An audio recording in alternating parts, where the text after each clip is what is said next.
उत्कलमणि पंडित गोपबंधु दास एक शिक्षक, एक समाज सुधारक, एक देशभक्त जिनके जीवन का कहानी त्याग, सेवा, अनुशासन की एक अद्भुत उदाहरण है। गोपबंधु दास का जन्म 9 अक्टूबर 1877 को पुरी जिला के एक छोटा सा गांव स्वांडो में हुआ। बचपन में ही उनका माता का देहांत हो गया और पिता ने उनका पालन पोषण बड़ी लगन और नैतिकता के साथ किया। परिवार के सीमित संसाधनों के बावजूद उन्होंने अपनी पढ़ाई पूरी लगन के साथ की। कोलकाता विश्वविद्यालय से उन्होंने उच्च शिक्षा हासिल की, लेकिन सिर्फ शिक्षा प्राप्त करना उनका लक्ष्य नहीं था। कोलकाता में रहकर उन्होंने अपनी उड़िया भाषा के मजदूरों और श्रमिकों की स्थिति को देखी। बहुत से लोग जो दिन भर सेफ, घरेलू कामगार या मजदूर के रूप में काम करते थे, उनकी शिक्षा का अभाव था।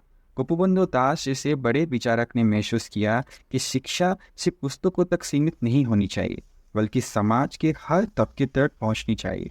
इसलिए उन्होंने रात के समय एक विशेष पाठशाला की शुरुआत की, जहाँ रसोइया, श्रमिकों और अन्य कामगारों को पढ़ाया जाता था। वे खुद देर रात तक पढ़ाते थे ताकि इन लोगों को भी देश की असल शिक्षा मिल सके। ये सेवा और शिक्षा के प्रति उनके जुनून का एक बेहतरीन उदाहरण था।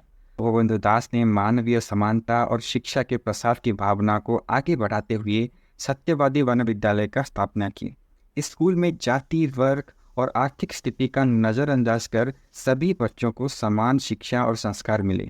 यह उनका सपना था कि शिक्षा ही समाज को बदल सकती है और बच्चे देश के सच्चे नागरिक बन सकते हैं। गोपबंधु दास के जीवन में एक ऐसे अध्याय है जो उनके महानता को एक नई ऊंचाई पर ले जाता है। उड़ीसा में एक भीषण बाढ़ आई, जिसमें हजारों लोगों बेसहारा हो गए। इस संकट के घड़ी में गोपबंधु का अपना पुत्र गंभीर रूप से बीमार थे। उनके परिवार और मित्रों ने आग्रह किया कि वह अपने बेटे के पास रहे, परंतु उन्होंने कहा कि उनके पुत्र का देखभाल परिवार के अन्य लोग कर सकते हैं, लेकिन उन हजारों लोगों के लिए जो बाढ़ में फंसे हैं, उनका जिम्मेदारी सिर्फ वे ही उठा सकते हैं। उन्होंने दिन रात बाढ़ राहत कार्यों में नेतृत्व किया, पीड़ितों को भोजन, चिकित्सा और आश्रय दिलाया, लेकिन दुर्भाग्य से उनका पुत्र का निधन हो गया।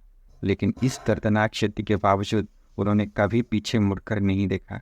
सच्ची सेवा और राष्ट्र प्रेम सबसे बड़ा उदाहरण है। पुलिस के दिनों में उन्होंने अपने साथियों को लेकर पूरी सेवा समिति बनाई, जिसने महामारी के दौरान हजारों लोगों को सहायता पहुंचाई। समाज और सत्यवादी जैसे अखबारों के माध्यम से उन्होंने सामाजिक सुधार और राष्ट्रभक्ति का संदेश दिया। उनके सादगी भी काबिले तारीफ थी। महात्मा गांधी ने कभी उनके खाने के लिए खास भोजन की मांग की तो गोपबंधु ने विनम्रता के साथ मना कर दिया, क्योंकि वे स्वयं साधारण जीवन जीते थे और समानता के सच्चे पक्षधर थे। किसानों के हक के लिए उन्होंने आवाज़ उठाई और उन्हें संगठित किया। वे केवल भाषणबाज नहीं, बल्कि कर्मठ क्रांतिकारी थे, जिनका जीवन दूसरों की सेवा में बीता। 17 जून 1928 को गोपबंधु दास ने ये संसार छोड़ गए, लेकिन उनकी कहानी, उनका बलिदान और उनका संदेश आज भी हम सब के लिए एक प्रेरणा के स्रोत है। हम सबको उनके त्याग और साहस से प्रेरणा लेनी चाहिए और अपने अपने क्षेत्रों में सेवा समर्पण के साथ काम करना चाहिए।